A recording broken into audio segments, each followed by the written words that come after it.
হয় আইচেংফা ক'ব লাগিব যে সময় বাগৰাৰ লগে লগে চিৰাং জিলাৰ যে ৭টাকৈ পৰিষদীয় সমষ্টি আছে সমষ্টিৰ ফলাফল যথেষ্ট ইফাল সিফাল হ'বলৈ ধৰিছে। প্ৰথমাৰ্ধত যি দেখিবলৈ পোৱা গৈছিল যে পোষ্টাল ভোটৰ ফলাফল ঘোষণা কৰাৰ পিছত দেখা গৈছে যে প্ৰতিটো সমষ্টিতে প্ৰায় BPF দলে আগবাঢ়ি আছিলে, কিন্তু সময় বাগৰাৰ লগে লগে এটা প্ৰথম ৰাউণ্ড গণনাৰ ফলাফল ঘোষণা হোৱাৰ পিছত দেখিবলৈ পোৱা গ'ল বহুকেইটা সমষ্টিত ক'ৰবাত BPF আগবাঢ়ি আছে, ক'ৰবাত UPPলে সামান্য ভোটত আগবাঢ়ি আছে। মুঠৰ ওপৰত খুব কম সংখ্যক ভোটৰ ব্যৱধানত বৰ্তমান UPPL আৰু BPFৰ মাজত ব্যৱধান চলি আছে।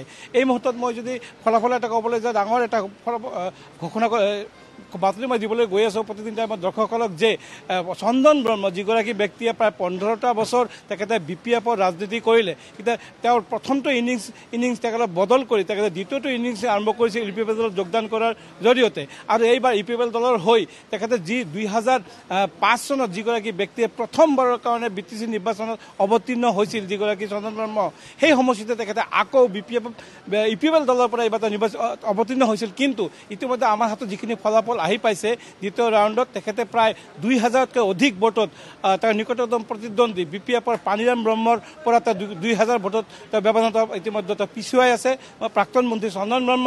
আৰু আনফালে যদি ক'বলৈ যাওঁ চিৰাং জিলাৰ অন্যতম এটা আকৰ্ষণীয় পৰিষদীয় সমষ্টি হৈছে 14 নং চিৰাংদুৱাৰ পৰিষদীয় সমষ্টি।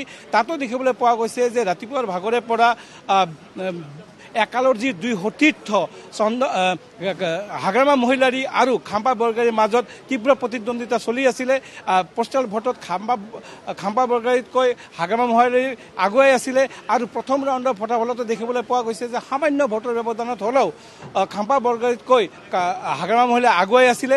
আৰু এতিয়া যদিও দ্বিতীয় ৰাউণ্ডৰ ফলাফল অহা নাই, কিন্তু আমাৰ হাতত যিটো ফলাফল আছে হয়তোবা এতিয়া খাম্পা বৰগাড়ী সামান্য ভোটত আগবাঢ়ি যাব পাৰে।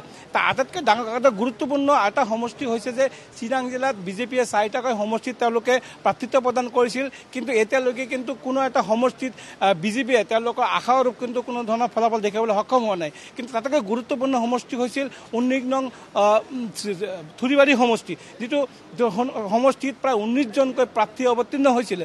কিন্তু য'ত BJPৰ প্ৰাৰ্থী হিচাপে বিজনী সমষ্টিৰ বিধায়ক অজয় কুমাৰ ৰায় তাতে BJP দলৰ হৈ প্ৰাৰ্থিত্ব আগবঢ়োৱা হৈছিল।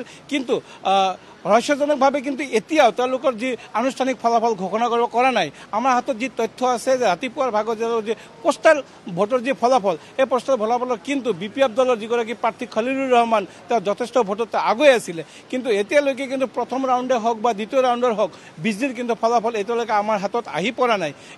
আৰু তাৰ বিপৰীতে যদি ক'বলৈ যাওঁ মানস চেৰপাঙত কিন্তু UPPL দলৰ যিগৰাকী প্ৰাৰ্থী ধনঞ্জয় বসুমতাৰী তেখেতে কিন্তু যি BPFৰ প্ৰাৰ্থীতকৈ যথেষ্ট ভোটত আগবাঢ়ি আছে। আকৌ আৰু এটা গুৰুত্বপূৰ্ণ সমষ্টি হৈছে যে 16 নং নিচিমা সমষ্টি, যিগৰাকী সমষ্টিত পূৰ্বৰ যি পাৰিষদ BPFৰ জেমছ বসুমতাৰী তেখেতে যথেষ্ট প্ৰত্যাহ্বান আগবঢ়াইছে। BTCৰ UPPL দলৰ যি প্ৰাৰ্থী ৰঞ্জিত বসুমতাৰী ওৰফে ফেৰেংগা তেখেতে যথেষ্ট প্ৰতিদ্বন্দ্বিতা আগবাঢ়িছে আৰু তেওঁ সামান্য ভোটত কিন্তু এতিয়া জেমছ বসুমতাৰীতকৈ আগবাঢ়ি আছে। মুঠৰ ওপৰত ক'ব লাগিব যে বৰ্তমান সময়ছোৱাত আমাৰ হাতত যিখিনি তথ্য আছে চিৰাং জিলাৰ 7টাকৈ সমষ্টিৰ ভিতৰত 4খন সমষ্টিত এতিয়ালৈকে BPF দলে আগবাঢ়ি আছে।